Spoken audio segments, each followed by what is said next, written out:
Salut la compagnie, c'est Jules Melon et aujourd'hui dans un ciné critique, je vais vous parler d'un de ces innombrables longs métrages du sud-coréen Hong Sang-soo, un metteur en scène hautement prolifique, bien plus encore qu'un certain Quentin Dupieux. J'en ai déjà évoqué quelques-uns sur la chaîne et j'y pense là parce que cet été, l'ami Samir de la chaîne Microciné va vous proposer une série d'émissions sur le cinéaste et j'avais envie donc d'approfondir un petit peu le sujet. On s'arrête ici en 2011 avec un de ses plus connus de nom, en tout cas, Matin calme à Séoul. Très joli titre français, même si différent du nom international, The Day He Arrives. C'est intéressant ça, The Day au singulier, en version française, Matins calmes au pluriel. Vous avez déjà une idée derrière que ça va jouer sur le temps et la répétition. Peut-être, comme souvent, chez Hong Sang-soo.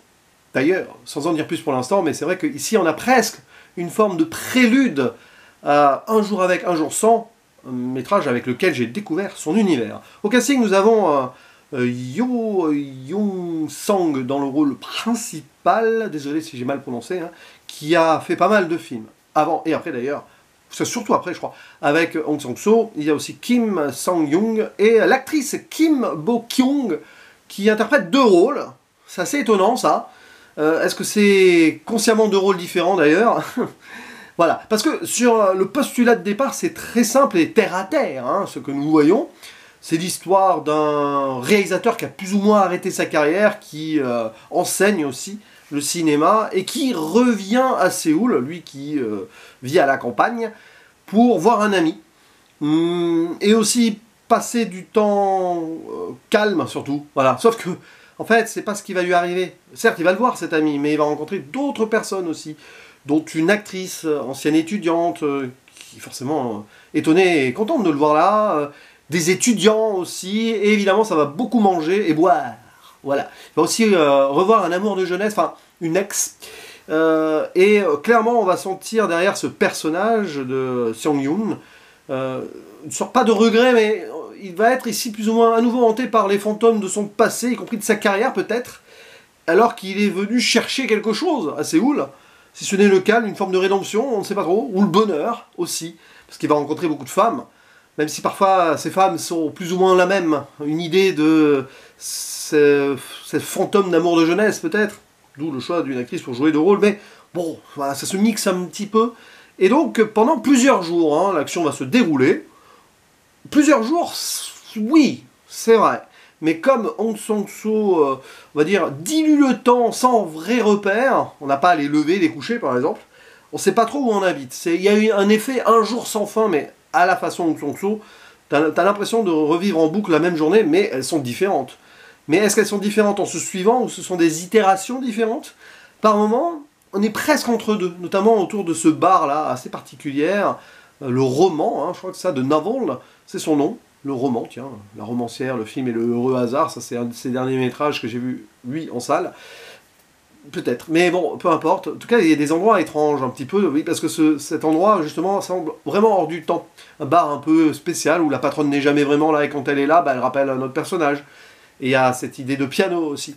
Comme si le réalisateur ici présent, encore un alter ego de Hong Sang-soo, comme souvent dans ses films, voulait parfois jouer une nouvelle partition de sa vie avec du Chopin et sur des thèmes de variations différentes. C'est exactement ça le film, pour moi. Hein. Je l'ai ressenti ainsi. Il ne faut pas chercher à tout comprendre, à tout intellectualiser sur pourquoi, qu'est-ce qui se passe. Hein. Voilà, des rencontres, des hasards, des coïncidences, quête d'un bonheur ou pas. On va aussi voir un peu la face sombre de ce monsieur qui revient là et qui, on le sent, a un petit peu abandonné les choses en tant que lâche et égoïste. D'une certaine façon, il n'est pas allé au bout de ce qu'il aurait pu faire, certainement, et il y a ces regrets-là, y compris son plan sentimental. Et oui, c'est l'interprétation que je fais ici de ce film, comme cela, après découverte tardive et un seul visionnage, c'est un peu l'histoire du temps perdu, perdu dans le temps. C'est-à-dire qu'on ne sait pas trop où on est, là, le personnage principal peut-être non plus, mais nous, spectateurs, et parce que, voilà, il y a la recherche du temps perdu, perdu dans cette boucle temporelle, qui est une forme d'itération de choses, peut-être pour réécrire finalement ce qu'il a à vivre sur le temps présent pour un meilleur avenir. Parce que c'est ça en fait. C'est un monsieur qui a un lourd fardeau sur lui, mais très propre à lui, c'est-à-dire que c'est pas non plus quelqu'un qui a vécu des drames absolus, vous voyez. et qui doit se reconnecter avec ce qu'il vit, et sous forme de boucle comme ça, avancer avec celle-ci. C'est très particulier. Et donc l'idée de rejouer la partition de son existence, pour ça qu'il joue souvent au piano, avec peut-être d'autres variations, c'est exactement ce que Hong Sang-soo a voulu nous montrer. C'est un film assez blasé d'une certaine manière. On se demande si Hong Sang-soo à cette époque-là ne se posait pas peut-être certaines questions, parce que j'ai cru savoir que ce cinéaste, à cette époque, avait de plus en plus de mal à boucler ses projets au niveau du budget. C'était pas forcément facile, surtout qu'il fait beaucoup de films, et que de plus en plus d'ailleurs, enfin surtout récemment, là il fait des trucs vraiment avec un argent limité, un temps limité aussi. Il s'en sort très bien parce qu'il continue à faire même encore plus de films peut-être qu'à cette époque, ce qui est assez fou. Mais il y avait peut-être ce questionnement à l'époque, son rapport à l'art et à la création et au business derrière, parce qu'à un moment il y a certains dialogues où on se pose la question, mais il ne s'épargne pas lui-même en se mettant peut-être à travers ce personnage dans un questionnement à l'intérieur. Et c'est assez fort parce que c'est du Hong Sang-soo dans la mise en scène. On a forcément ces plans fixes posés sur les moments où ils boivent et discutent, souvent, hein. D'ailleurs, première scène avec les étudiants où il est invité, malgré lui il y va quand même, parce que c'est des étudiants cinéphiles, ils l'ont reconnu, et peut-être, je sais pas, enfin, pas vraiment, mais ils le reconnaissent vite en fait, c'est assez bizarre, et il est content, ça le gargarise un peu sur le plan personnel, et voilà, il picole avec eux, va même les amener, puis à un moment il s'exaspère et il se barre, quoi, parce que ça lui rappelle juste sa vie d'avant, donc c'est pas ce qu'il voulait. Lui qui cherchait le calme, des matins calmes, mais pas que des matins d'ailleurs, les matins en tant que tels dans le film, hein, les journées calmes à Séoul. Et c'est très intéressant parce qu'on sent quand même la dualité ici, peut-être propre à Hong Sang-soo parfois, quand il réfléchit sur l'art et quand il fait de l'art, en réfléchissant sur son art et sur le temps à mettre en place pour faire ses films. Ils sont toujours très réduits, là ça a été tourné en une semaine, mais il joue aussi sur le temps, sur les occasions, sur les hasards même de son tournage, un peu comme les personnages dans ses films. Et ça c'est très fort. C'est-à-dire qu'on sent que dans la mise en place de l'histoire, il laisse aussi la possibilité, lors de sa confection, de sa création, quelques variations dans certaines itérations potentielles de scène, ou parfois même rejouer une scène en se disant tiens on va la faire autrement, on va l'inclure dans le film. Il y a tout un truc là-dessus, alors évidemment c'est écrit, il y a des scénarios, hein, probablement avant, mais il se permet des changements au gré du temps, au gré aussi de la météo, du temps, en tant que ce qui fait dans le ciel, la neige par exemple, là qui va accepter et affronter, parce que dans le film donc, que j'ai évoqué avant, la femme et l'avenir de l'homme, qui est sorti 7 ans avant je crois, il y a un moment, il y a de la neige et tout, c'était pas forcément prévu, mais il s'en sert très bien. Là, je crois qu'il attendait même les moments où ça allait neiger pour gérer des moments de poésie parfois particulières, sur le temps suspendu aussi. J'ai choisi cette miniature, c'est pas pour rien, c'est vraiment des moments assez forts, ça. Et voilà. Et on a vraiment des scènes qui se répètent, c'est très intéressant. C'est pour ça que je parlais d'un jour sans fin, parce que j'ai cette impression par moment. Mais techniquement, ce sont des jours qui se suivent. Plus ou moins, parce que c'est des histoires de piano par moment. Voilà, avec la patronne du bar qui est jamais vraiment là et qui serait peut-être plus ou moins l'ex qu'on voit aussi au début du film, mais pas vraiment, c'est la même actrice, mais en fait c'est jamais frontalement évoqué.